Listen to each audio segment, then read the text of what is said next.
Saya hormati Bapak Ibu sekalian yang berbahagia, kemudian adik-adik sekalian yang kita sayangi, yang tua menghargai, yang muda menghormati. Itu tagline-nya tuh, Pak. Adik-adik menghormati yang tua, kok adik-adik terasa muda saya sedikit. Kalau dibandingkan dengan yang di depan memang saya lebih muda. Tapi kalau tengok yang di belakang terasa muda nampaknya. Nah, jadi muda terus kalau tuan, insya Allah. Baik Bapak Ibu sekalian yang berbahagia. Tadi Pak Camat banyak menguraikan persoalan generasi muda hari ini. Judul kita malam pagi ini meneladani akhlak, adab dan akhlak dan daripada baginda Nabi Muhammad sallallahu alaihi wasallam dalam menuntut ilmu. Ada tagline-nya, menuntut ilmu. Saya sampaikan satu hadis daripada baginda Nabi Muhammad sallallahu alaihi wasallam. Ini buat adik-adik yang belakang, ini perlu penting ini. Kata Nabi, yushaku alla taqumas sa'ah. Hampir terjadi hari kiamat. Hatta sampai kata Nabi, yuqbadul ilmu. Ilmu itu hilang. Ilmu itu hilang. Kemudian wa yaksuruz dzunub wa yadhharul fitan. Kata Nabi, tidak akan terjadi hari kiamat atau hampir terjadi hari kiamat sampai kalian akan melihat ilmu itu akan hilang. Apa maksudnya ilmu akan hilang itu? Jadi Bapak Ibu, kata baginda Nabi dalam riwayat yang lain, kata Nabi, la taqumus sa'ah hatta zaharal jahlu. Tak akan terjadi hari kiamat sampai kalian akan melihat kebodohan. Imam Al-Ghazali mengartikan bodoh itu banyak. Bodoh yang pertama tidak punya ilmu. Orang tak mau belajar, tak ngerti, itu bodoh. Sehingga kata para ulama diartikan jahiliyah itu karena memang bodoh itu. Tapi bodohnya jahiliyah dulu dengan sekarang berbeda. Jahiliyah dulu bodoh dari sisi agama. Tapi tidak bodoh dari sisi perdagangan. Orang Arab itu rihlatas syita'i was-saif. Jadi mereka dagang musim panas, musim dingin. Keluar 6 bulan, keluar. Dagang, kaya-kaya orang Arab itu. Tapi cerdas. Kecerdasannya pada aspek perdagangan. Tapi ada orang pada masa jahiliyah itu dikatakan jahiliyah karena kecerdasan keagamaannya tak ada. Sampai di sini paham ya? Ini poin pentingnya Pak. Sampai dikatakan oleh Allah dalam Al-Quran. Wattaqullaha wa yu'allimukumullah. Bertakwalah, aku cerdaskan kalian. Allah bisa tidak mencerdaskan kita? Tapi kata Nabi, justru di akhir zaman yang muncul orang bodoh. Intisharul jahli. Tersebar luasnya kebodohan. Nah sekarang bodoh yang mana yang dimaksud? Kita lihat pemahaman yang dikatakan oleh Imam Al-Ghazali tadi. Yang pertama yang bodoh tadi, yang memang tidak punya ilmu. Allah kata tidak sama orang yang beribadah dengan ilmu dan tanpa ilmu. Hal yastawil ladzina ya'lamuna wal ladzina la ya'lamun. Sama tidak orang yang mengerti dan tak mengerti? Tidak sama. Adik-adik sekalian, ibu-ibu sekalian, bapak ibu sekalian yang berbahagia, kita kalau tidak punya ilmu dibodohi orang. Di jualan contoh di pasar nih. Jangan tersinggung penjual-penjual ya. Di jualan nih. Jualan, kalau kita jual tengok di depan. Tertulis di atas jual buah. Anggaplah buah matoa. Buah matoa 5.000 1 kilo. Wah, mantap tuh. Buahnya kita tengok dari atas tuh sedang bagus-bagus. Datang ke situ. Mana Pak? Buah 5.000 1 kilo. Yang di bawah. Yang sudah busuk-busuk. Yang sudah busuk-busuk. Itu kalau kita tak punya akal yang cerdas, dibeli juga itu. Tapi ternyata kita dibodohi. Dibodohi dengan model penjualan seperti ini. Ditaruh tulis 5.000 di atas, yang di atas ini buah matoanya bagus-bagus. Yang di bawah, yang busuk-busuk. Yang bagusnya cuma 5, sisanya busuk semua. Pernah nggak menemukan begitu? Dibodohi kita. Tuh. Jangan sampai begitu ya. Tengok baik-baik. Orang pinter, orang yang tidak berilmu mudah dibodohkan, sangat mudah. Bagus banget nih, bajunya nih barang mahal. 5 juta aku beli di Batam, itu 5,5 juta dah buat ente 5 juta aja. Sekali dibeli, KW, Cina, harga 200.000 dijual 5 juta. Untung besar nggak tuh? Yang membodohi untung besar, yang dibodohi untung juga. Yang penting aku pakai baju gaul dia. Nah, bodohnya kita sekarang bangga dengan kebodohan, itu masalahnya. Kita nih bodoh bangga dengan kebodohan. Tengok baju aku, bagus, aku beli 5 juta. Rupanya ketemu dengan orang yang tahu ini merek KW. Nah, sama waktu iPhone yang muncul dengan iPhone garansi Cina. Nah, gaya model Cina, keluar iPhone, yang Amerika punya iPhone. Lebih baik mana? Rupanya replika. Dibeli mahal-mahal, tak bisa diotak-atik, besok pagi hancur. Inilah kebodohan. Jadi kata Imam Al-Ghazali, bodoh yang pertama itu memang bodoh tanpa ilmu, memang tak punya ilmu. Tapi ada bodoh yang kedua. Apa bodoh yang kedua? Berilmu tapi tidak menggunakan ilmu. Dia berilmu tapi tidak menggunakan ilmu. Maksudnya bagaimana? Dia tak mengamalkan ilmu dia. Dia mengerti, paham dia ilmu perdagangan, tapi kok miskin terus dalam dagang itu. Itu masalah contoh itu. Saya tahu cara buat kursi, tapi duduknya tak pernah bisa di atas kursi. Kan lucu itu. Orang mengerti tapi tak menggunakan ilmunya. Banyak hari ini manusia mengaku berilmu tapi tak pandai menggunakan ilmu. Yang paling parah yang ketiga. Orang tidak berilmu tapi mengaku berilmu. Ini yang paling tiga, ini yang paling penting nih. Sudah tidak berilmu, mengaku berilmu pula. Ini paling bodoh, yang paling bodoh tingkat tingginya ini nih. Tenang. Aku ngerti. Padahal dia tak mengerti apa-apa. Pada akhirnya merusak. Tapi yang keempat, dia berilmu, mengamalkan ilmunya, mengerti dengan ilmunya. Bagus apa tak bagus? Belum tentu. Kenapa demikian? Ternyata kebagusan ilmu yang dimaksud dalam Al-Quran dan hadis Nabi harus dibarengi dengan iman. Kita ambil contoh. Ada pedagang yang tadi pinter. Dia bisa membodohi orang. Kira-kira bodoh nggak pedagangnya itu? Enggak, pedagangnya pinter. Kok bisa? Pinteri wong. Memintarkan orang, membodohi orang, tapi dengan kepintaran. Banyak manusia sekarang nih, pintar, cerdas, tak punya iman. Sekarang saya tanya Bapak Ibu, yang di atas tuh gelarnya profesor atau tidak? Yang mereka di sono itu profesor apa tidak? Bergelar profesor, bergelar doktor, master, sarjana, tapi ya kok bisa menjual agama? Kok bisa? Yang korupsi dokter atau bukan?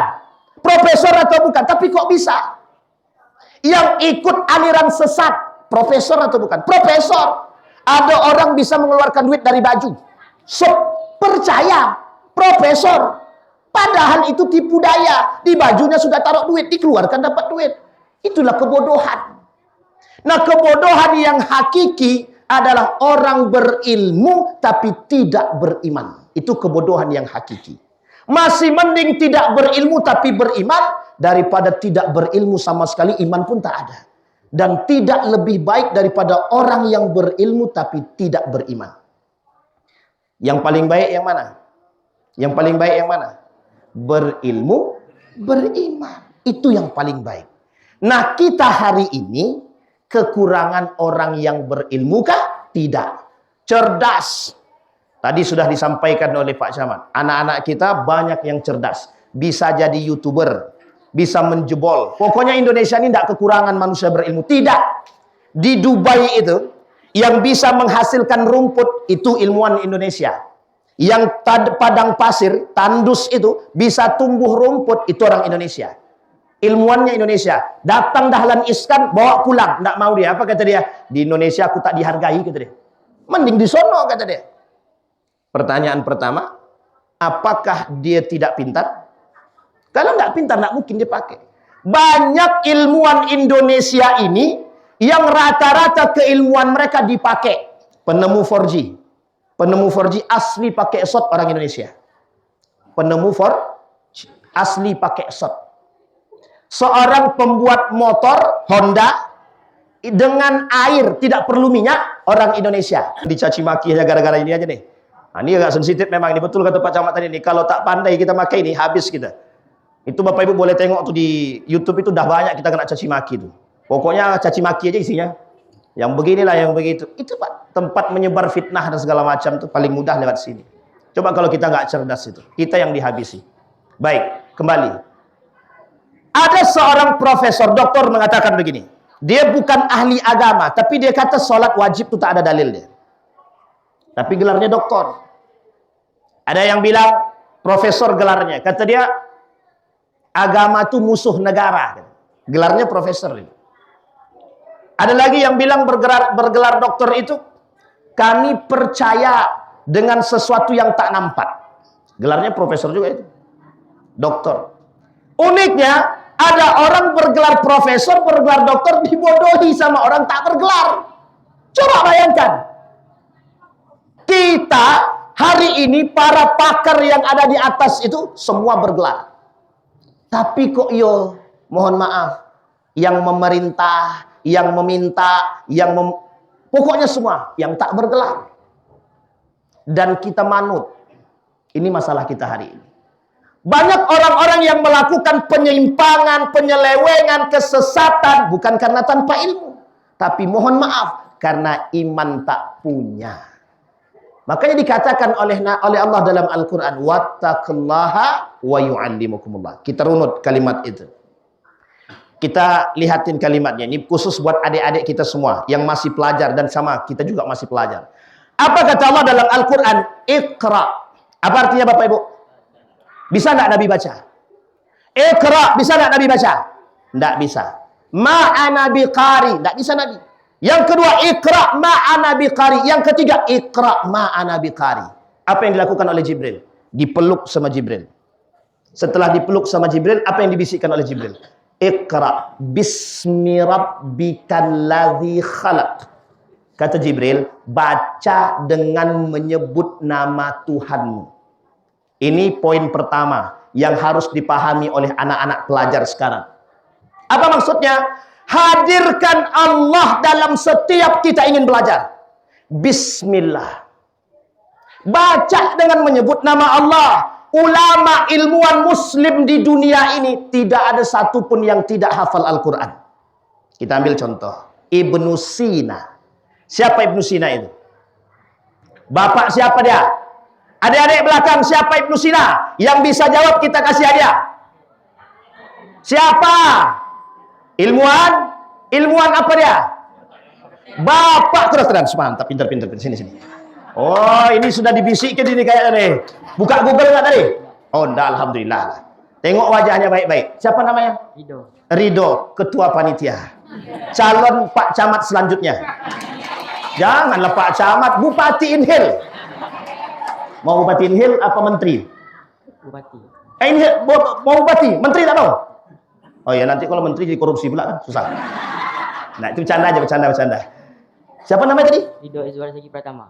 Pelan-pelan. Ridho Izwar Zaki Pratama. Ridho Izwar Zaki Pratama. Tambah satu lagi. Panjang betul namanya. Itu dia. Ridho Izwar Zaki Pratama ALM. Oh enggak. Baik Bapak Ibu. Siapa tadi nama Ibnu Sina itu? Siapa Ibnu Sina itu? Kedokteran. Apanya yang kedokteran? Bapak kedokteran. hafal berapa juz dari Al-Quran? Lahir di mana? Di Padang Panjang. Astagfirullah, bukan ente, Ibnu Sina. Coba. Baik Bapak Ibu. Tapi tak apa-apalah, karena dia sudah menjawab, kita kasih hadiah. Halal? Tutup mata. Mana tangannya? Tak boleh nampak, bahaya. Tutup. Oke, sudah cukup. Terima kasih. Ibnu Sina. Hafal Al-Quran di umur 10 tahun. Hafal Al-Quran di umur 10 tahun. Apa kata nih buat orang tua? Mohon maaf ibu-ibu ya, bapak ibu semua, buat orang tua khusus. Jangan kenalkan anak dengan yang lain sebelum dia mengerti Al-Quran. Ini salah satu contoh ilmuwan muslim dahulu. Bapak ibu perhatikan baik-baik. Di Inhil ini, Indragiri Hilir ini, tidak kekurangan ulama. Tidak. Satu-satunya tempat yang ada di Riau ini yang masih mempertahankan dalam tradisi keilmuan Islam cuma di Inhil. Boleh tengok. Yang kedua Kampar. Tidak ada yang ketiga, tidak ada yang keempat. Kenapa? Yang lain tidak punya? Gimana? Hampir setiap celah kita lihat ada majelis ta'lim, majelis ibu, dan rame. Artinya yang mau belajar serius banyak. Kemudian apa masalah kok kita tidak bisa menghasilkan para orang-orang beriman? Itu masalahnya, Pak. Inhil tingkat keimanan atau religiusitasnya tinggi, kriminalnya tinggi. Kriminalnya tinggi, tapi keimanan religiusitasnya tinggi. Artinya apa? Kita butuh yang kedua, kolaborasi antara iman, ilmu, dan yang ketiga. Apa itu? Amal. Ini poin penting. Peradaban Islam akan naik kalau ilmu dia punya, iman dia punya, kemudian diamalkan. Kalau cuma ilmu, banyak yang pintar.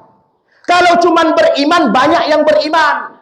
Tapi kalau dua-duanya, ilmu dan iman, agak kurang sedikit. Iman tidak perlu melihat apakah dia lulusan agama. Tidak perlu. Karena menuntut ilmu agama hukumnya wajib. Imam Al-Ghazali hafal Quran, Imam Asy-Syafi'i hafal Quran, Ibnu Sina hafal Quran, Ibnu Khaldun hafal Al-Quran, Ibnu Hayyan hafal Al-Quran. Yang saya sebutkan semua itu ilmuwan muslim. Ibnu Rusdi hafal Al-Quran. Tidak ada yang tak hafal Quran. Semua ulama kita hafal Quran.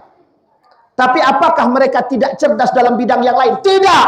Ibnu Rusdi bapak kimia, bapak matematika, bapak fisika. Begitu juga dia paham ilmu fikih. Berarti Islam cerdas, kompleks, semua ada. Masalahnya kita yang sekarang. Bagaimana mereka bisa seperti itu? Satu, orang tuanya memperhatikan agamanya. Ini poin penting lagi buat ibu-ibu. Yang tadi malam kita ulang sedikit. Apa itu? Orang tua punya peran besar memberikan pendidikan agama kepada anak. Anakku sudah masuk pesantren, Pak Ustaz. Tenang, akhlaknya baik. Belum tentu. Banyak lulusan pesantren, keluar pesantren jadi setan. Ya meskipun lebih banyak yang baik. Tapi kan ada. Artinya apa? Kok bisa begitu? Kontrol orang tuanya kurang. Kalau orang tua tidak kontrol agamanya, nah kau lulusan pesantren, tapi sholatnya kok di akhir waktu. Biasa tuh mak, kami biasa dulu kayak gitu. Namanya orang di penjara bagaimana? Coba bayangkan. Mereka menganggap mereka di penjara masuk pesantren, keluar di penjara, keluar dari pesantren seperti keluar dari. Mereka melakukan kebebasan sesuka hati dia. Kontrol orang tua. Di pondok dia baik. Karena memang regulasi. Di sekolah dia baik. Ada guru yang mendidik. Pulang ke rumah. Orang tua tidak bisa memberikan pendidikan. Tetap hancur, Pak. Al-waladu sirru abihi. Seorang anak mencontohkan perbuatan bapak dia. 25%. 75%-nya ibunya. Nah, jangan tersangka ibu-ibu ya, tenang ya. Ini peran ibu-ibu. Ibu-ibu mendidik dengan hati. Bapak mendidik dengan nafsu. Kalau bapak banyak yang mendidik, mesti jadi orang seperti apa bisa dilihat. Tapi coba ibu-ibu yang mendidik. Dia kasih sayangnya jelas. Sekarang saya tanya, saya pernah melakukan penelitian. Lebih baik mana anak yang dididik oleh ayah daripada anak yang dididik oleh ibu? Ternyata terbukti dari 100 orang 80% itu lebih baik dididik oleh seorang. Coba bayangkan. Tak usah jauh-jauh, saya sendiri. Anak saya kalau diajar ngaji sama saya, Pak. Oh, minta ampun. Ngaji tak? Enggak ah, sama ibu aja. Nah, coba bayangkan. Lama saya, Pak, mau satu ayat saja itu lamanya betul. Sama ibunya sebentar. Ini bedanya kalau bapak-bapak. Karena ulah bapak-bapak nih kalau tak mau dia ngaji, macam apa kau nih, Pak, lepak suruh. Habis. Tapi sama ibunya, nak, tenang, tenang. Ah, selesai, Pak. Kita tidak bisa bersabar kalau laki-laki nih. Dalam didik anak tak bisa bersabar. Meskipun ada bapak-bapak yang berhasil mendidik anak, tapi tak banyak. Tapi kalau lebih baik lagi dua-duanya memberikan pendidikan. Bapaknya menjadi contoh yang baik dalam rumah tangga, ibunya memberikan pendidikan yang baik dalam rumah tangga. Ditambah, mohon maaf, ditambah dengan yang dimakan yang halal. Insya Allah jadi. Sekarang saya kasih tahu. ada seorang pemuda namanya Sayyid Nursi, seorang ulama dari Turki, meninggal 1890-an. Pokoknya 50 tahun sebelum Turki menjadi negara sekuler. Dia sudah meninggal. 1925, beliau meninggal sebelum itu 50 tahun. Namanya Sayyid Nursi. Ibunya memakan satu hal yang subhat saja, tidak mau. Subhat, Pak, bukan yang haram, yang subhat. Satu ketika, datanglah bapak dia nih, bawa hasil penjualan. Sampai ke rumah, ditanya sama istrinya, ini dapat dari mana? Ya hasil jualan. Bagaimana bapak jualan? Pakai bismillah enggak? Kira-kira bapak tadi nipu orang enggak? Kalau sempat laki sekarang ditanyakan begitu, di lempangnya kita, Pak. Kita mau tanya wajar. Wajar istri bertanya, dia takut khawatir kalau yang dimakan itu syubhat ataupun karena akan membentuk karakter. Nah, ini yang terjadi dengan anak-anak kita sekarang. Kita memberikan makanan, hati-hati. Jangan sampai yang kita makan, kita capek, Pak, mohon maaf. Ini kejadian, Pak. Kejadian. Bapak ibunya soleh dan soleha. Bapaknya soleh, ibunya soleha. Tapi anaknya berandal. Berandal betul. Kita cari tahu, Pak. Ternyata anak angkat. Dimasukkan ke dalam pondok. Stres, Pak. Pimpinan pondoknya stres. Cuman anak satu ini doang. Diusut punya usut ternyata bukan anak bukan anak kandung. Diusut punya usut ternyata bapaknya maling peminum khamar. Coba bayangkan. Al-waladu sirru abihi. Seorang anak mencontohkan perbuatan bapaknya, sekalipun anak itu anak angkat, tapi berada di tangan orang yang soleh dan soleha, masih menyisakan karakter bapak kandungnya dan ibu kandungnya. Seorang perempuan, ini mohon maaf betul, mohon maaf. Ini ibu-ibu, tolong jaga betul marwah. Baik marwah ibu, baik marwah suami, dan marwah keluarga. Tolong betul jaga.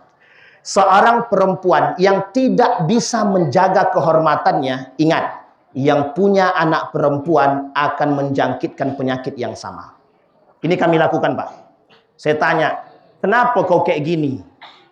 Kenapa kau kok gonta-ganti suami? Kita lihat, Pak, mohon maaf ya, ternyata ibunya begitu. Ibunya suaminya 7, anaknya suaminya 8. Astagfirullah wa atubu ilaik. Karakter. Meskipun ada yang lain, ada.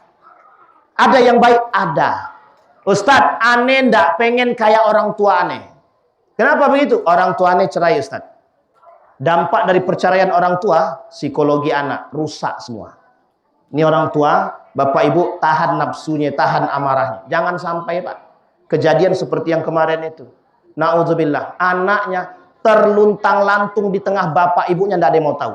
Karena udah cerai, Pak. Akhirnya apa? Anak kandungnya tidak punya tempat tinggal, tidak tahu di mana dia harus tinggal, tidak tahu. Akhirnya apa? Dia tinggal di kos sendirian. Apa yang terjadi? Narkoba. Apa lagi yang terjadi dengan dia? Banyak, Pak. Minum khamar. Akhirnya bergaul dengan yang tidak baik. Terjadi masalah. Poin penting. Apakah mereka tidak berilmu? Tidak. Berilmu, Pak. Apa yang masalah tadi? Iman. Kita tak punya Baik, kita kembalikan. Wattaqullaha wa yu'allimukumullah. Bertakwalah. Niscaya engkau akan aku cerdaskan. Poin pentingnya di situ, Pak. Kita imankan dulu. Kita cerdaskan anak kita dulu. Kita pahamkan mereka agama. Sehingga mohon maaf, tangan ini tak akan mencari dan tak akan mengambil yang haram yang bukan milik dia. Tidak akan. Mengapa? Tolak ukurnya Iqra bismi rabbikal ladzi khalaq. Itu yang diajarkan. Ibnu Sina. Kita ambil sekarang Ibnu Rusdi. Sama, Pak. Ibnu Rusdi itu ibunya sampai bermimpi. Bermimpi bertemu baginda Nabi Muhammad SAW. Bayangkan para orang tua kita zaman dulu itu sangat berhati-hati dengan sesuatu yang haram. Pertanyaannya, zaman dulu kajian itu rame nggak? Pengajian itu selalu ada nggak? Belum tentu. Di sini mungkin, tapi di daerah-daerah yang lain, Pak, mencari pengajian itu ketika PHBI, ketika ada hari besar, Maulid Nabi, baru ada kajian. Isra Mi'raj, baru ada kajian. Tahun baru, baru ada pengajian. Itu pun kalau pengajian, bisa jadi yang lain. termasuk saya pribadi. Dulu waktu kami sekolah di SD dulu, kami dapat kajian-kajian itu cuma datang kalau ada PHBI saja. Kalau ada hari besar Islam saja. Tapi kalau tak ada, tidak ngerti Pak. Tapi mengapa orang tua kita tahu dia yang halal, tahu dia yang haram? Mengapa orang sekarang mengaji tiap waktu tapi tidak tahu yang halal, yang haram itu tidak tahu? Ini poin penting. Bukan berarti mereka tidak berilmu. Mereka tidak punya Ini poin penting kita. Maka Rasulullah ketika dipeluk sama malaikat Jibril kan dan dibisikkan, Iqra bismi rabbikal ladzi khalaq. Kuncinya di situ. Bacalah dengan menyebut nama Tuhanmu. Bismillahirrahmanirrahim. Baru dibaca sama Nabi. Iqra bismi rabbikal ladzi khalaq. Khalaqal insana min 'alaq. Sampai ke belakang. Sampai di sini bisa dipahami Bapak Ibu. Apa kunci pertama yang harus kita pahami? Hadirkan Allah dalam setiap. Nah, ini Bapak, buat anak-anak kita sekalian yang berbahagia yang di belakang. Ilmu, adab dalam menuntut ilmu, hadirkan Allah. Yang pertama, hadirkan dulu Allah. Itu yang dilakukan oleh Rasulullah. Dalam berdagang, bismillahirrahmanirrahim. Saya mau jualan. Sehingga ketika dia mengucapkan bismillah dalam berdagang, Rasulullah tidak pernah mau menipu orang. Justru disampaikan, aku beli kurma dari daerah tersebut, harga sekian, aku ambil untung sekian. Ada yang mau begitu sekarang? Ada nggak yang mau jualan begitu? Di Riau ini, satu-satunya kota yang masih berjualan transaksi jual beli menggunakan akad seperti pada masa dahulu cuma di Inhil. Cuma di Tembilahan. Saya beli ya, saya jual. Bapak Ibu cari di Pekanbaru atau negara kota yang lain, cari. Tidak akan Bapak Ibu temukan orang yang jual beli transaksi dengan akad seperti ini. Pertanyaannya adalah, kok bisa Inhil seperti itu? Kok bisa? Bukan berarti di sini tidak ada ulama. Banyak ulama. Justru karena ulama yang banyak dan memberikan pengajaran yang baik dengan keikhlasan. Apa yang terjadi? Hal yang sepele saja bisa dipraktekkan. Iman. Iman. Bisa dipahami Ibu? Bapak Ibu bisa dipahami? Adik-adik bisa dipahami? Bisa? Apa yang harus kita hadirkan yang pertama? Dalam menuntut ilmu? Bismillah. Hadirkan Allah. Dibarengi dengan doa. Ya Allah, Rabbi zidni ilma warzuqni. Doa enggak kalian? Berdoa enggak? Tapi kok enggak pintar-pintar? Oh belum. Pak Camat aja lama baru jadi Pak Camat. Kemudian atuk kita tadi jadi apa namanya itu? Ketua LAM. 50 tahun baru jadi komite kata dia. Itu ya, 50 tahun baru jadi komite. Tapi alhamdulillah alumni SMP nih cerdas-cerdas semua. Beliau Pak Camat, ada Pak Lurah dan lain sebagainya. Alhamdulillah, tidak kekurangan contoh dan tokoh dan tidak kekurangan para alim ulama. Nah, sekarang tinggal bagaimana mengaplikasikan dan kerjasama, saling bersama. Itu yang pertama. Maka adab dalam menuntut ilmu penting. Yang kedua, apa yang harus kita lakukan? Adab dalam menuntut ilmu. Hadirkan akhlak yang mulia. Tutur kata sopan santun. Terutama, jangan nuntut sama murid duluan. Hadirkan diri kita sebagai pelaku terbaik dulu. Guru, contoh terbaik dalam sekolah. Kita dulu yang berakhlak, baru kita tuntut. Loh, kalau kita anak sekarang tidak sama dengan anak dulu. Nak, jangan duduk di atas meja. Siap Bu. Anak sekarang, nak, jangan duduk di atas meja. Bapak aja duduk di atas kursi gitu deh. Coba bayangkan. Awak pun begitu kan deh. Nah, coba bayangkan. Anak zaman sekarang. Maka kita perlu contohkan dulu. Duduk kita di atas kursi atau duduk kita dengan baik, anak-anak kita akan mencontoh. Ini dalam istilah Nabi disebut dengan dakwah bil hal. Kita dulu yang mengerjakan, baru yang lain mencontohkan. Kalau dulu, anak zaman dulu, kalau sekali kita bilang, mereka dengar. Kalau sekarang kita buat dulu, baru mereka akan menjalankan. Nah, gotong royong. Lah, bapaknya masih merokok gimana? Kami gotong royong. Dia ngomong begitu, Pak. Anak kecil, belum SD, umur 3 tahun. Apa saya bilang? Hei, Daren, ini anak saya sendiri. Daren, makan jangan berdiri. Tadi kan dia sempat makan berdiri, katanya. Kita tunjukkan saya. Dia makan berdiri kan. Padahal awak bukan makan, Pak, menggigit. Buka makanan, gigit berdiri. Itu pun diprotes sama dia. Anak zaman sekarang. Ini generasi apa nih? Alpha, Z, apa pokoknya semualah? Generasi apa nih? Z ya, Gen Z ya kan itu ya? Terserahlah mau Z kayak apa, kayak Alpha, terserahlah. Ini penyakit kita sekarang nih. Entah Gen Z, entah Gen Pa, Gen O, terserahlah pokoknya. Yang penting gen lah ya. Tapi gennya jelas kan? Gennya jelas kan? Darahnya jelas kan? Golongan darahnya jelas gak? Oh, tidak, kata dia. Coba bayangkan. Anak zaman sekarang. Baik, yang kedua. Hadirkan akhlak yang mulia. Bapak Ibu sekalian yang berbahagia. Nabi itu punya turunan mulia. Dari kakeknya mulia, ayahnya mulia. Kita bukan tidak bisa menjadi manusia mulia. Artinya Bapak Ibu, kita bisa punya anak-anak yang berakhlak mulia jika kita yang menghadirkan kemuliaan tersebut. Akhlakul karimah tidak bisa dipaksakan saja, tapi juga harus dicontohkan. Jadilah figur yang baik bagi anak. Itu poin penting. Maka anak akan mencontoh. Mohon maaf, kenapa anak zaman sekarang mencontoh orang lain bukan ayahnya? Karena kita memberikan mereka kesempatan dan kebebasan untuk melihat orang lain untuk dijadikan contoh. Jangan salah besok kalau anaknya, Pak, Bapak kenapa sih tidak seperti bapaknya si Anu itu? Dibandingkannya kita dengan orang lain. Kenapa demikian? Karena kita tak bisa menjadi figur yang baik dalam rumah tangga. Untuk Bapak. Ibu sama. Ibu juga harus bisa menjadi orang yang baik. Karena ibu punya hati dan perasaan yang baik. Anak kita baik, insya Allah. Nah, buat anak-anak sekalian yang berbahagia. Adik-adik saya yang di belakang, perhatikan baik-baik. Anda masa depan hari ini. Kalau Anda tidak punya akhlak yang mulia, Anda yang akan merasakan kehancuran Anda kelak sendiri. Yang menentukan masa depan Anda adalah seberapa kuat Anda beriman kepada Allah dan ilmu yang Anda miliki.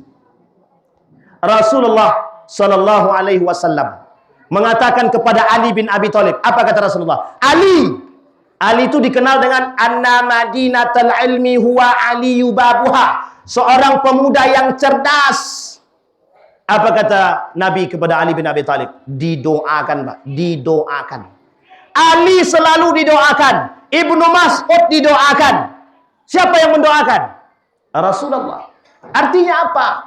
Kalau kita pengen punya anak generasi yang baik, jangan pernah berhenti berdoa. Rabbi ja'alni muqima salati wa min dzurriyyati rabbana wa taqabbal du'a. Cari ubun-ubunnya mana? Sini ubun-ubun kona. Tiup sebelum tidur. Tiup terus setiap malam. Jangan pernah frustasi, jangan pernah merasa capek. Insya Allah akan Allah tunjukkan hasilnya. Akan Allah tunjukkan. Jangan lupa Pak, doain terus. Rabbi ja'alni muqima salati wa min dzurriyyati rabbana wa taqabbal du'a. Kalau perlu tambah sedikit. Tambah Pak, qul huwallahu ahad, qul a'udzu birabbil falaq, qul a'udzu birabbin nas. Tambah tiup ubun-ubunnya. Kalau perlu tambah lagi, jangan surat Yasin tapi. Tambah terus. Enggak ada masalah. Ditutupi dengan Allahumma salli ala Muhammad wa ala ali Muhammad fil alamin innaka Hamidum Majid. Insyaallah kita memang berdoa, berusaha, Allah yang menentukan. Bapak Ibu, setidaknya ketika kita sudah selesai memberikan pendidikan yang baik kepada mereka, pertanggungjawaban kita di hadapan Allah selesai. Kok anak kau masih bejat? Sudah kau doakan? Sudah kau salatkan? Sudah kau ajarkan? Sudah kau ajarkan semuanya agama? Sudah. Kata Allah, berarti tak urusan kamu. Itu urusan aku, kata Allah. Allah yang ngurus lagi. Perhatikan anak-anak sekalian yang berbahagia. Kalau Anda hari ini tidak menyayangi waktu Anda, da'il ayyama taf'al ma tasha' wa tib nafsan idza hakamal qada'. Anda akan menemukan masanya ketika Anda mendapatkan sesuatu yang Anda inginkan. Jika Anda punya kepribadian yang mulia. Ini penting untuk anak-anak kita. Jangan mentang-mentang jadi anak, semua yang diinginkan diminta. Bu, minta HP, dibelikan iPhone. Nih, siapa yang begitu? Siapa yang kemarin minta HP?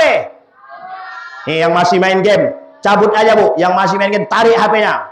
Buang ke sakunya. Jangan buang ke laut, sayang. Baik. Nah, perhatikan baik-baik. Tadi anak-anak yang sholat subuh angkat tangan, yang sholat subuh. Yang sholat subuh laki-laki cuma 3 orang, 4 orang. Habis dijemur aja, Bu. Yang tak sholat jemur. Pokoknya jemur. Tapi tidak bisa kita menghukum sembarangan sekarang, Ustaz gitu. Iya, tapi sekolah kan punya kebijakan. Yang kebijakannya bisa kok dibuat dengan cara yang baik. Insya Allah. Bayangkan, mohon maaf ya ibu-ibu ya, mohon maaf Bapak Ibu, mohon maaf.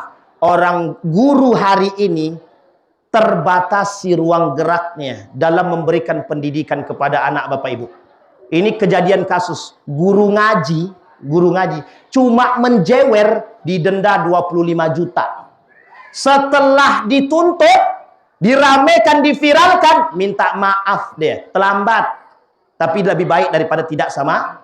Coba bayangkan. Ibu-ibu, bapak-bapak, kalau persoalan agama tidak usah khawatir. Mati anak bapak, meninggal anak bapak ibu semua dalam menuntut ilmu, syahid. Tapi ibu guru, bapak guru, hati-hati juga lah. Jangan, anak siapa kau ini? Itu yang tidak betul itu. Tapi kalau dengan cara yang baik, memberikan pendidikan dan hukuman yang baik, insya Allah pasti diterima. Dan jangan manjakan anak, Bapak Ibu. Jangan manjakan anak. Hari ini, Bapak Ibu, kalau anak kita marahi, dia membentak, bentak balik. Besok ibu bapak tua, dibentaknya kita besok. Nih buat anak-anak sekalian. Anda tidak akan menggapai cita-cita yang baik kalau Anda tidak mendapatkan keridhaan orang tua Anda. Tidak akan. Jangan mimpi jadi insinyur. Jangan mimpi jadi presiden. Jangan mimpi jadi alim ulama kalau orang tua Anda tidak ridho dengan apa yang Anda buat. Bisa dipahami adik-adik? Besok kalau keluar rumah, Bu, aku pergi nuntut ilmu ya, cium tangannya, ridhoi dan doakan aku. Itu contoh yang terbaik. Tadi siapa yang keluar rumah salam tangan orang tua, angkat tangan. Oh semuanya. Oh satu aja. Banyak. Alhamdulillah ya Allah. Tadi salaman atau tos? Penyakit zaman sekarang, Pak. Pak, aku pergi sekolah lu, tos, Pak. Orang tuanya, Pak, kata dia. Astagfirullah. Jadi memang orang tuanya yang jadi masalah sekarang. Itu yang kedua. Hadirkan akhlak yang mulia. Yang ketiga. Bagaimana adab dalam menuntut ilmu. Jangan lupa berdoa. Apa dia, Bapak Ibu? Apa itu adik-adik? Sebelum mulai belajar berdoa apa tidak? Ikhlas apa tidak? Dari mana kalian tahu? Benar kalian ikhlas? Baik, yang keempat, adab dalam menuntut ilmu. Bekerja keras. Jangan, bahasa lainnya, jangan cepat menyerah. Kalau memang kita susah menghafal, cari cara lain. Nih saya kasih contoh nih. Saya punya kawan satu kelas waktu mondok dulu, Pak Camat. Jadi, saya terbiasa menghafal dengan suara agak kencang sedikit. Bismillahirrahmanirrahim. Begitu saya menghafal, suara keras. Kawan saya tidak. Tidur di belakang saya, di bawah saya. Saya bersuara, dia tidur. Sakit hati enggak tuh? Awak lagi belajar, serius. Tapi dia cuma tidur di bawah saya. Dia lebih dulu hafal dari saya. Coba bayangkan. Itu mustahil, enggak mustahil. Ini nyata. Cerita fakta. Saya yang menghafal, dia yang hafal. Coba bisa begitu. Karena setiap orang di antara kita ini punya model kecerdasan masing-masing. Yang harus kita temukan. Dan kita biasakan. Ada orang yang menghafal dengan suara pelan. Bismillahirrahmanirrahim. Cara menghafal begitu. Ada orang menghafal dengan suara keras. Ada orang yang menghafal dengan jalan-jalan. Bismillahirrahmanirrahim. Bismillahirrahmanirrahim. Tak hafal-hafal. Tapi jalan-jalan. Siapa tahu dengan itu dia hafal. Tapi ada orang yang memang diberikan kelebihan oleh Allah. Setiap kita ini diberikan kelebihan. Hanya saja dibutuhkan sedikit kerja keras dengan menghadirkan Allah. Kita ambil contoh. Mengapa seorang pemuda yang melihat batu yang keras bisa dibolongi hanya dengan air yang lembut? Apa kata pemuda tersebut? Otakku tidak sekeras batu. Kalau batu yang keras bisa bolong dengan tetesan air yang lembut, mengapa otakku yang lembut ini tidak bisa menerima yang lain? Maka kuncinya kata Imam Al-Ghazali, hilangkan yang syubhat, hilangkan yang haram. Ini saya sampaikan pernyataan Imam Asy-Syafi'i. Syakautu ila waqi'in su'a hifzi fa arsyadani ila tarkil ma'asi fa akhbarani bi anna al-ilma nur wa nurallahi la yuhda lil 'as. Apa kata Imam Asy-Syafi'i ketika diminta menjadi guru menggantikan Imam Abu Hanifah, masuk ke dalam kelas, tak sengaja kaki gurunya dilangkahkan oleh Imam Asy-Syafi'i sampai di kelas ilmu hadisnya tidak keluar sama sekali. Tidak keluar. Bukan Imam Abu Hanifah, Imam Malik. Tidak keluar sama sekali. Apa yang dilakukan oleh Imam Asy-Syafi'i? Difikir sepanjangnya, apa dosa saya?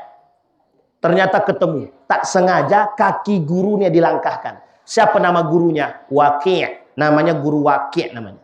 Datang Imam Syafi'i kepada gurunya, hanya ingin meminta maaf karena tak sengaja terlangkahkan kakinya tadi. Apa kata gurunya? Sebelum kau minta maaf, aku sudah maafkan. Aku tahu kedatanganmu untuk apa. Begitu Pak orang alim itu. Itu kalau tak makan yang haram, kalau tak makan yang syubhat. Tapi kalau makan yang syubhat, yang haram, minta maaf, minta maaf. Jangankan, mohon maaf, jangankan di balik layar, di depan layar pun tak nampak. Coba bayangkan. Kok sulit kali otak kau menghafal tak? Mungkin bapak kasih saya makan haram Pak, kata dia. Ini saya cerita Pak. Saya punya kakak kelas kami dulu. Kakak kelas kami, bapaknya ini pelaku maksiat. Bapaknya pelaku maksiat. Tapi anaknya berubah Pak. Drastis anaknya masuk pondok dan cerdas. Selesai anaknya 6 tahun menuntut ilmu, balik ke rumah. Apa kata anaknya? Aku tidak mau tinggal di rumah ini. Gitu. Kenapa itu? Aku mau tinggal di tempat yang lain. Mengapa kau tak mau tinggal di rumah ini Pak? Ini rumahmu sendiri. Aku bapakmu, ini mamamu. Dijawab sama anak tuh. Selagi bapak masih bekerja dengan yang haram, aku tidak akan tinggal di rumah ini. Tobat bapaknya Pak. Bapak dia tobat. Coba bayangkan. Pengaruh seorang anak dan lingkungan yang baik. Membentuk karakter pribadi yang baik. Nah yang kelima Bapak Ibu. Yang kelima. Hadapkan mereka dengan lingkungan yang baik. Kita pengen anak kita penghafal Quran, tapi tak pernah kita suguhkan Al-Quran. Justru kita suguhkan musik. Nah, kau mau jadi penghafal Quran? Mau Pak? Ah nih, coba dengarkan lagu Poco-Poco nih. Nyambung apa tak nyambung? Di rumah kita sering putar musik, tapi tak pernah Al-Quran. Kita pengen anak kita hafal Quran. Itu sebenarnya sedang apa itu? Sedang mimpi. Kita pengen anak penghafal Quran. Kami pengen anak kami ini Ustaz ahli sholawat, tapi yang diperdengarkan musik pop. Ya nggak nyambung Pak, sampai kapan? Kita pengen anak kita ahli matematika, ahli bahasa Inggris, apapun keahlian yang Anda inginkan dari anak Anda semua, hadirkan yang berkenaan dengan tersebut. Kalau tidak bagaimana? Aku pengen anakku teknik Ustaz, tapi di rumah tuh cuma ada alat piano. Kira-kira jadi apa dia? Teknik atau piano dia? Kan nggak nyambung Pak jadinya.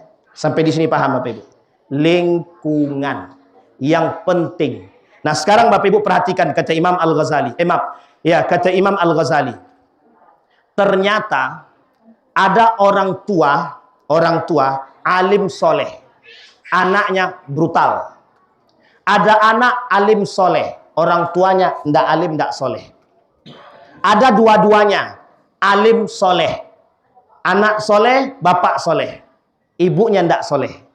Ndak soleha.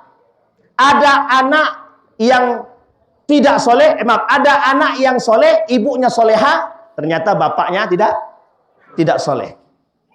Ada mak bapak dia tidak soleh, anaknya tak soleh. Tapi ada yang terakhir, semuanya soleh. Ada seperti itu. Semua ini ada semua. Kita lihat, bagusnya anak tuh. Mak bapak dia soleh, anaknya soleh. Senang hati kita? Bapak Ibu jangan iri. Setiap orang di antara kita punya cobaan masing-masing. Tapi perhatikan baik-baik. Apa yang membuat sesuatu itu bisa berubah? Lingkungan. Bapak Ibu pengen lingkungan yang baik. Maka bentuklah lingkungan yang baik. Ini saya berharap daripada para tokoh-tokoh agama, para pemuka, para tokoh di kampung ini khususnya. Kalau kita bisa menghasilkan lingkungan yang baik, maka insya Allah kita menghadirkan generasi yang, kalau tadi Pak Camat bilang banyak yang nongkrong di kuburan. Nah, itu bayangkan anak zaman sekarang. Orang zaman dulu, anak zaman dulu jangankan ke kuburan, mencium bau kuburan takut semua. Kalau sekarang main game di kuburan, setan datang, kau pergi, kami lagi main judi. Bisa jadi setannya ikut main judi. Coba bayangkan, kata setan, kau udah berkawan sama aku sekarang, katanya.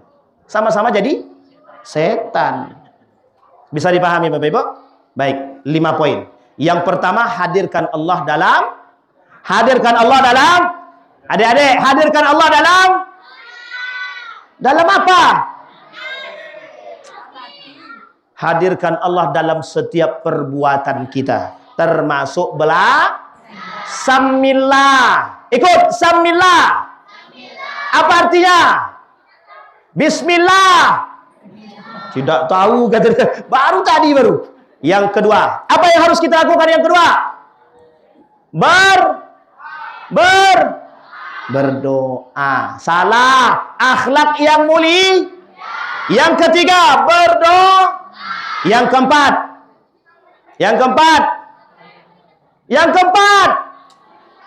link. Astagfirullah wa atuub. Hafalkan. Yang bisa jawab nanti kita kasih pertanyaan. Yang nggak bisa jawab, kita doakan. Doakan apa? Doakan jadi insinyur. Amin.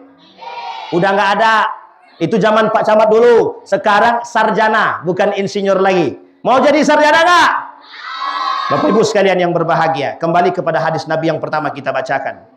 Kita ndak pengen generasi-generasi kita ini yang bakal menjadi generasi Bapak Ibu semua mengalami tingkat kebodohan yang drastis seperti yang dikatakan oleh baginda Nabi Muhammad sallallahu alaihi wasallam. Kata Nabi, kelak di akhir zaman kebodohan merajalela. Jangan sampai generasi-generasi kita yang di belakangnya itu menjadi generasi yang dikatakan oleh Nabi Muhammad sallallahu alaihi wasallam. Nauzubillahi tsumma ada AI, artificial intelligence. Apa itu? Kecerdasan yang saat ini itu sudah menjadi satu buatan. Dulu pernah ada satu ide membuat satu chip yang isi chip ini semua kecerdasan ada. Akan ditanamkan dalam otak manusia, maka dia bisa cerdas secerdas-cerdasnya, bahkan disebutkan sebagai orang-orang yang jenius. Tapi Bapak Ibu sekalian yang berbahagia, yang dimaksud dengan chip tersebut sudah kita temukan hari ini, AI. Apa itu? Artificial Intelligence. Sekarang perhatikan baik-baik, Bapak Ibu sekalian yang berbahagia, secerdas apapun, secanggih apapun yang hari ini teknologi yang kita miliki, yang kita alami, tidak akan bisa merubah dan membawa menjadi manusia yang beradab dan berakhlak. Akhlak, adab itu cuma bisa kita dapatkan dengan proses alamiah yang kita miliki melalui jalur pendidikan yang jelas. AI tak bisa memberikan pendidikan yang baik. Tidak bisa. Google, YouTube, semua tidak bisa. Justru condong lebih banyak bermudarat daripada bermanfaat. Apa kata Nabi? Yataqarabuz zaman wa yataqarabus suq. Semakin dekat zaman, semakin dekat pasar. Itu yang dikatakan Pak Camat tadi. Pengen makanan, tinggal GoFood datang. Dulu kita jalan kaki dulu. Makanya banyak orang sekarang itu stroke. Karena jarang jalan. Baru naik tangga sedikit. Begitu. Tak pernah jalan lagi sekarang. Nah, kemarin si pagi saya lewat jalan. Tadi pagi saya jalan. Wah, alhamdulillah. Enak sekali hidup di kampung nih. Bisa jalan sana sini. Udara masih segar. Kalau sempat di kota yang kita hidup apa? Polusi aja. Bukan populasi ya, polusi. Asap kendaraan.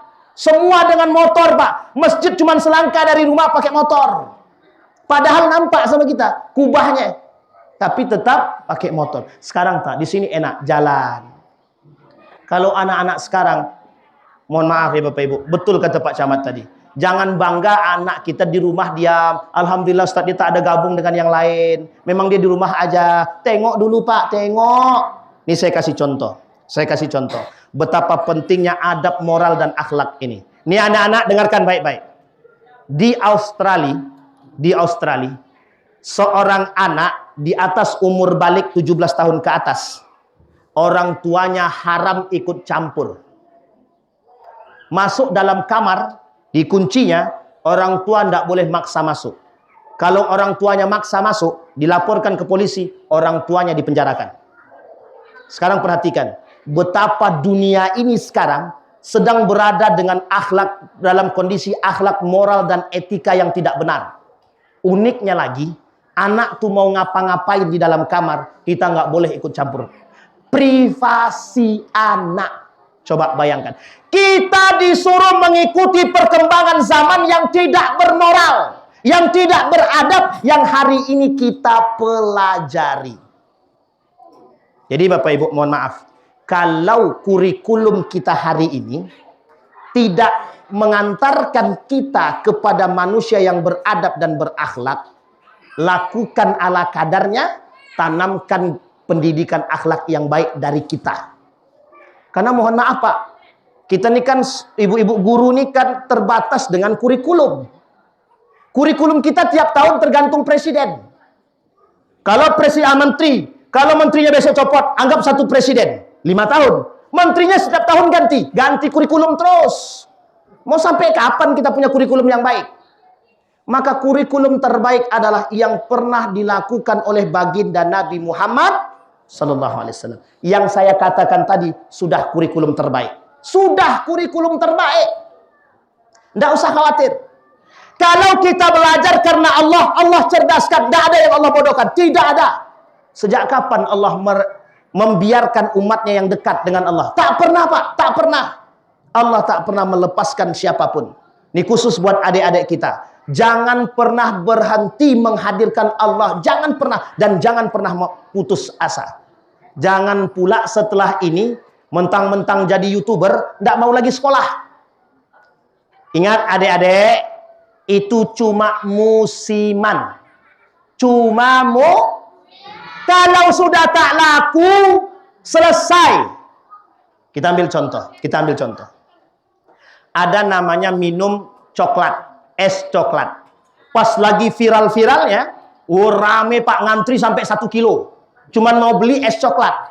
1 tahun kemudian sudah ndak, viral, selesai, habis. Sama dengan apa yang kita alami sekarang.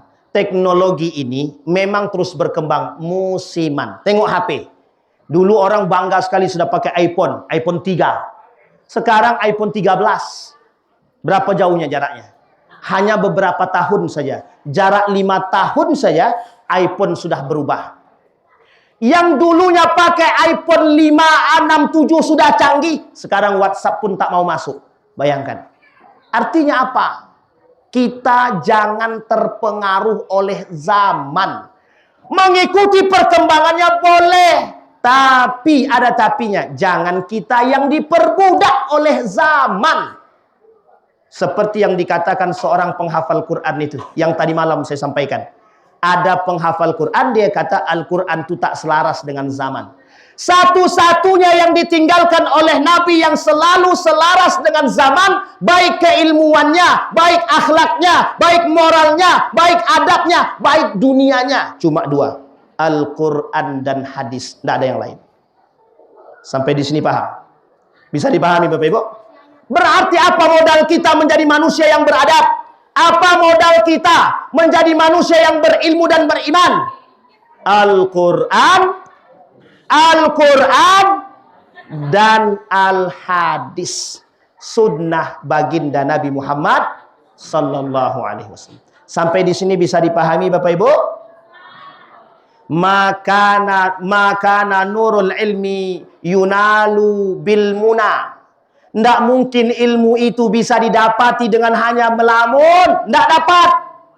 Jangan berharap. Ustadz, ini pernyataan yang sering saya dengar. Tidak perlu gelar. Toh kami pun yang tak sekolah bisa kaya. Kalau tolak ukur kebahagiaan itu cuma kaya, pas miskin stres dia. Percaya kata-kata saya. Tapi kalau tolak ukur itu adalah agama, mau miskinkah dia, mau kayakah dia, ini bahasa dalam Al-Quran itu disebut dengan al-falah, kebahagiaan. Orang bahagia hari ini dengan materi, merasa dengan punya banyak harta selesai, anakku kuliah harus komputer.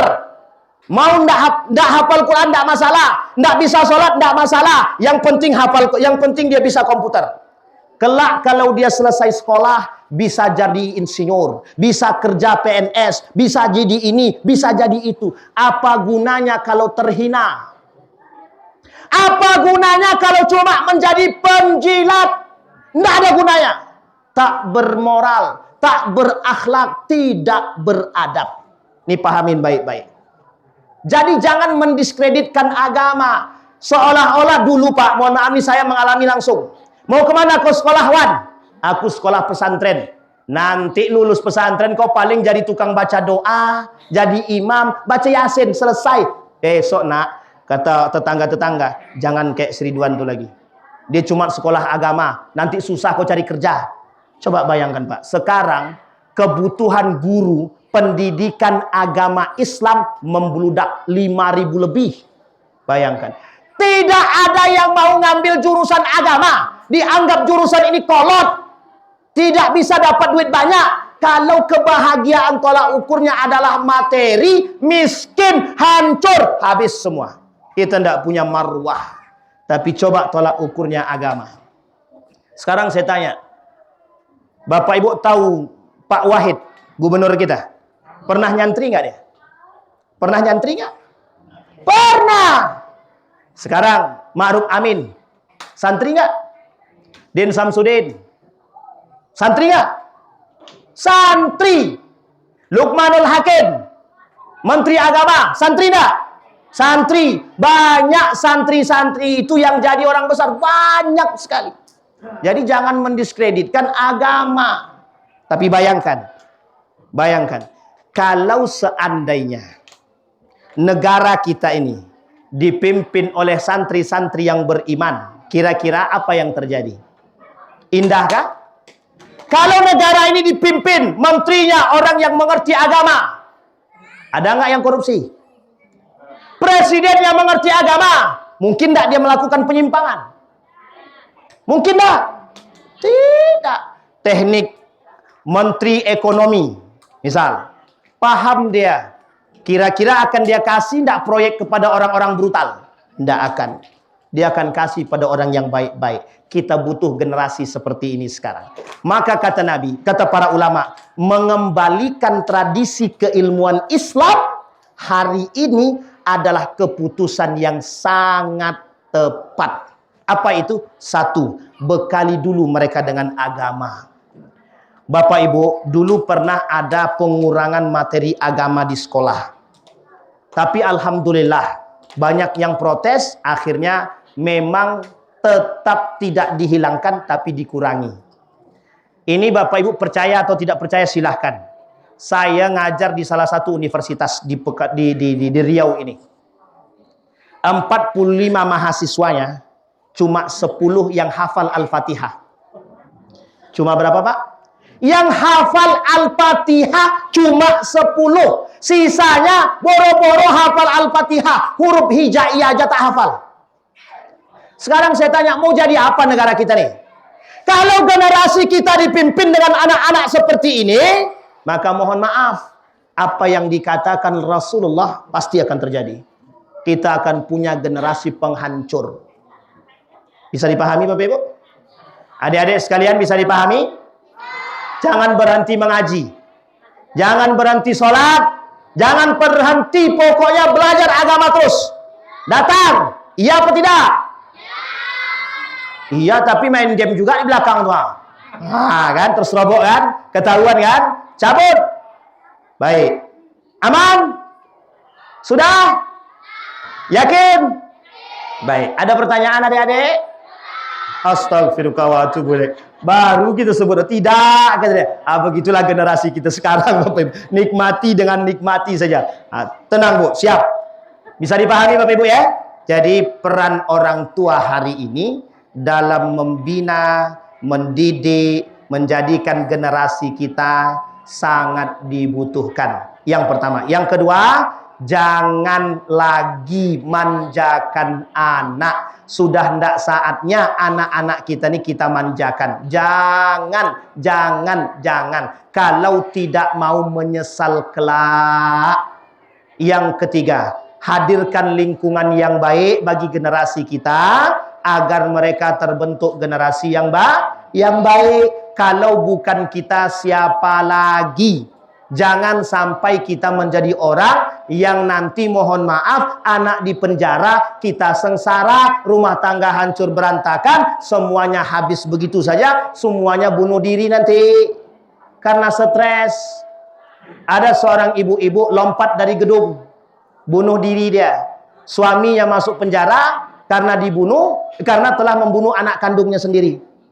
Seorang suami dibunuhnya anak kandungnya, masuk penjara. Ibu itu tinggal sendiri, tidak punya kerjaan, luntang-lantung, stres dia, lompat dari gedung. Apa kata dia? Selesailah urusan. Mati dia. Hancur apa tak hancur? Karena apa itu? Begitulah pendidikan pentingnya.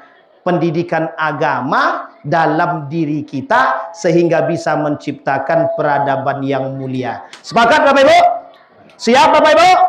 Ini peran Pak Camat kita kembali. Kita kembalikan kepada Pak Camat dan pemerintah Kabupaten Indragiri Hilir agar bisa membentuk generasi-generasi yang mulia dan beradab. Amin ya Rabbal.